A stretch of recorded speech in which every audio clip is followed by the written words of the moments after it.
A serpent devouring itself. In a pharaoh's tomb. In alchemist texts. In psychology. Why has this image haunted humanity for 3,000 years? Today, we're exploring one of the oldest symbols in human history, the Ouroboros, a creature consuming itself, and in that act of self-destruction, creating itself anew. The Ouroboros is not just ancient, it's foundational. The oldest known depiction was found in one of the most famous archaeological discoveries of all time, the tomb of Tutankhamun. 1400 years before Christ, Egyptian artisans carved this symbol into the walls of the boy king's burial chamber. It appeared in the enigmatic Book of the Netherworld, a funerary text describing the journey of Ra, the sun god, through the underworld. Two serpents, coiled in circles, each holding its tail in its mouth. One wrapped around the head and chest of a divine figure, the other encircling his feet. This figure represented Ra and Osiris merged into one. Osiris, the god of death and rebirth. Ra, the sun that dies each night and is reborn each dawn. The serpents were manifestations of Mehen, a protective deity who shielded Ra during his nightly voyage through darkness.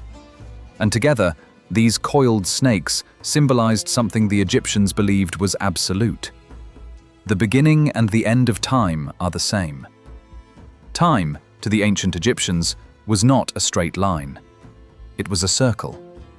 The sun rose, the sun set. The Nile flooded, the Nile receded. Life became death. Death became life.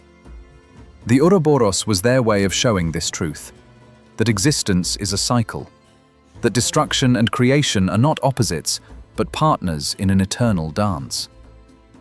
The name itself comes from ancient Greek, Oura meaning tail, boros meaning eating, the tail eater. The Greeks encountered the symbol through Egyptian culture and recognized its power. They adopted it into their own traditions, seeing in it the same eternal truth. A cycle without beginning, without end. A loop that sustains itself. But the Ouroboros didn't stay in Egypt or Greece. It spread. By the Roman era, it appeared on magical talismans, amulets for protection, rings inscribed with serpents. The symbol represented the cyclical nature of the year, seasons turning endlessly. Then came the alchemists. In the 3rd century, in Alexandria, a woman named Cleopatra the Alchemist created one of the most famous images in alchemical history. Not Cleopatra the queen, Cleopatra the philosopher, the scientist, one of the founders of alchemy. She drew an Ouroboros in a manuscript called the Chrysopoeia, the art of gold making. Inside the circle, she inscribed 3 words in Greek: Hen to Pan, the all is one. Her Ouroboros was split into 2 halves, one half black, one half white. Light and dark, male and female, creation and destruction, opposites united in a single form. To the alchemists, the Ouroboros wasn't just a symbol of time, it was a symbol of transformation. The idea that base matter could become gold, that death could become life, that the material and spiritual were part of the same whole. The serpent devours itself, yet never disappears. It destroys, yet creates. It dies, yet lives. This is the paradox at the heart of alchemy, and the Ouroboros was the perfect image for it. But the symbol's power went even further. In Gnostic traditions, the Ouroboros became cosmic, a 12-part dragon encircling the world, representing eternity and the soul of the world. In every culture, the Ouroboros carried the same message. Everything returns, everything renews. Even the serpent itself carried meaning. Snakes shed their skin. They emerge from the old transformed, reborn. For ancient peoples, this was not just biology. It was proof that nature itself understood the cycle, that life feeds on death, that endings are beginnings. The Ouroboros appeared in Norse mythology as Jormungandr, the world serpent that encircled the earth. In Hindu cosmology, it echoed samsara, the wheel of existence. Across the world, in cultures separated by oceans and centuries, the same image appeared. Why? Because the Ouroboros speaks to something universal, that nothing truly ends, it only changes form. The cycle continues. That's what the Ouroboros has always meant. From ancient Egypt to Renaissance alchemists, from Norse warriors to modern psychologists. The symbol endured because the truth it represents is inescapable. In the 20th century, the Ouroboros found new meaning in Carl Jung's work, the Swiss psychiatrist who saw it as one of the most profound symbols in human psychology. Jung called the Ouroboros an archetype, a universal image embedded in the collective unconscious, something every human being, regardless of culture or time, can recognize and understand.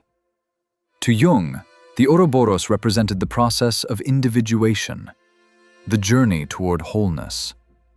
He wrote that the symbol depicted the integration of opposites, light and shadow, conscious and unconscious, the parts of ourselves we accept and the parts we deny.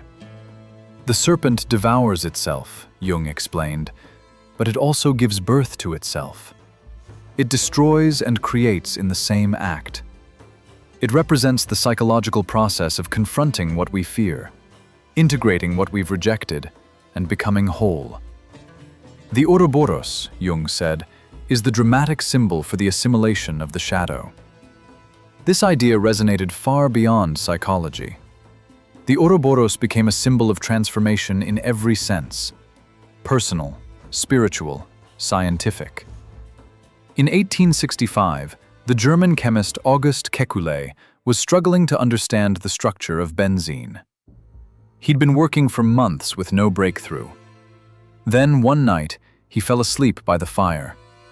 In his dream, he saw atoms dancing before his eyes, twisting and turning like snakes. And then, one of the snakes seized hold of its own tail. It whirled before him in a perfect circle. When Kekulé woke, he understood.